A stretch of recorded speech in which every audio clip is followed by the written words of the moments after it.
नवरात्रि के तीसरे दिन माँ चंद्र घंटा का ध्यान, मस्तक पर है अर्धचंद्र मंद मंद मुस्कान। जय माता दी। 11 अप्रैल 2024 को चैत्र नवरात्रि का तीसरा दिन है, जिस दिन माता चंद्रघंटा देवी की पूरे विधि विधान से पूजा अर्चना की जाती है। दुर्गा मैया के 9 स्वरूप हैं।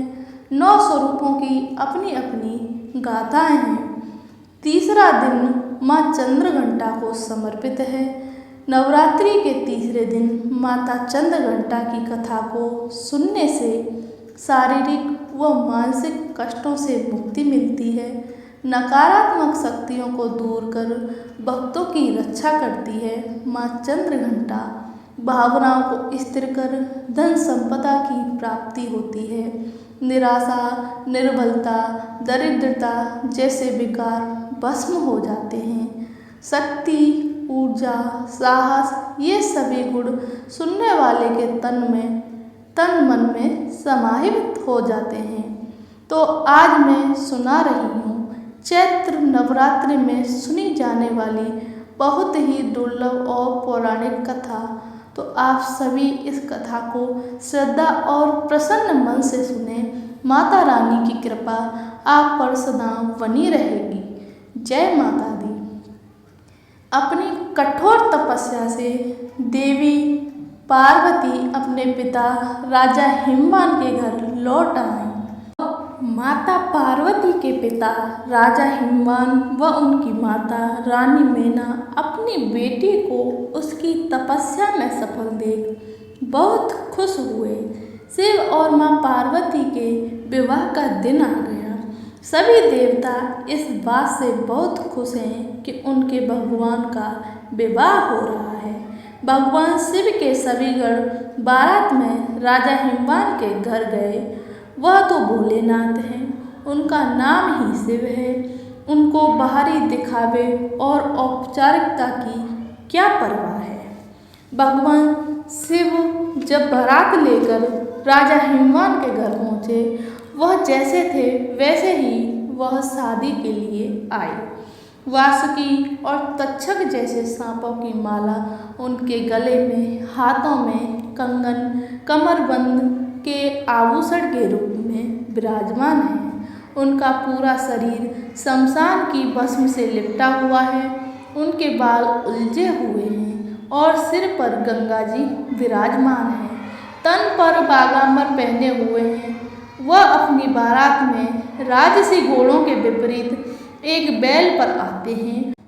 भगवान भोलेनाथ की बारात में भूत, पिशाच, लंगड़े, लूले सभी तरह के बाराती आते हैं। ये सभी भगवान शिव की बारात में बाराती बनकर बहुत ही खुश होते हैं। हमारे भगवान की बारात है।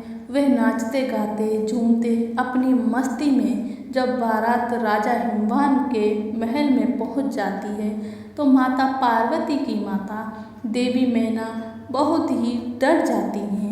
वे कहती हैं, ये कैसी बारात है, इससे तो मैं अपनी बेटी की शादी नहीं करूँगी। जब देवी मैना को समझाया गया तो वे मान गईं और भगवान शिव और माता पार्वती का विवाह हो गया। देवी चंद्रघंटा वह हैं जो दुनिया में न्याय और अनुशासन लाती हैं। माँ चंद्रघंटा का नाम उनके माथे पर सुशोभित अर्धचंद्र के नाम पर रखा गया है। माँ पार्वती का विवाहित रूप माँ चंद्रघंटा का है। भगवान शिव से विवाह के बाद देवी दुर्गा ने अर्धचंद्र धारण करना शुरू किया। माँ चंद्रघंटा के 4 बाएं हाथों में त्रिशूल, गदा, तलवार और कामदल है, जबकि उनके 4 दाहिने हाथों में कमल का फूल, तीर, धनुष और जपमाला है।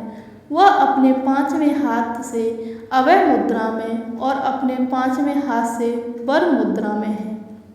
माँ चंद्रघंटा सूर्य की अधिष्ठात्री के रूप में कार्य करती हैं।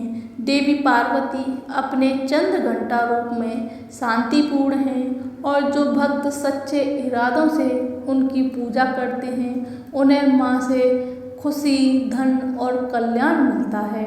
कहा जाता है कि उनके माथे पर चंद्रमा की घंटी की ध्वनि नकारात्मकता को दूर करती है और आभा को शुद्ध करती है। वह मणिपुर चक्र की देवी हैं जो नाभि पर स्थित है, इसलिए आध्यात्मिकता और योग में रुचि रखने वालों के लिए नवरात्रि के दिन आदर्श हैं। जिन लोगों में आत्मविश्वास की कमी है या जिनके अपने पिता या पिता तुल्य व्यक्ति के साथ अच्छे संबंध नहीं हैं, उन्हें इस समस्या से छुटकारा पाने के लिए इस शुभ तिथि पर व्रत रखना चाहिए और माँ चंद्रघंटा की पूजा करनी चाहिए। माँ चंद्रघंटा का रूप अलौकिक है। माता के मस्तक पर अर्धचंद्र विराजमान है। एक बार स्वर्ग पर राक्षसों का उपद्रव बढ़ने पर दुर्गा मैया ने चंद्रघंटा माता का स्वरूप धारण किया था। महिषासुर नामक दैत्य ने सभी देवताओं को परेशान कर रखा था। महिषासुर स्वर्गलोक पर अपना अधिकार जमाना चाहता था और सभी देवताओं से युद्ध कर रहा था। महिषासुर के आतंक से परेशान सभी देवता भगवान ब्रह्मा, विष्णु और महेश के पास जा पहुँचे। सभी देवताओं ने खुद पर आई विपदा का वर्णन त्रिदेवों से किया और मदद मांगी। देवताओं की विनती और असुरों का आतंक देख त्रिदेव को बहुत गुस्सा आया। त्रिदेवों के क्रोध से एक ऊर्जा निकली। इसी ऊर्जा से माता चंद्रघंटा देवी अवतरित हुई। माता के अवतरित होने पर सभी देवताओं ने माता को उपहार दिया।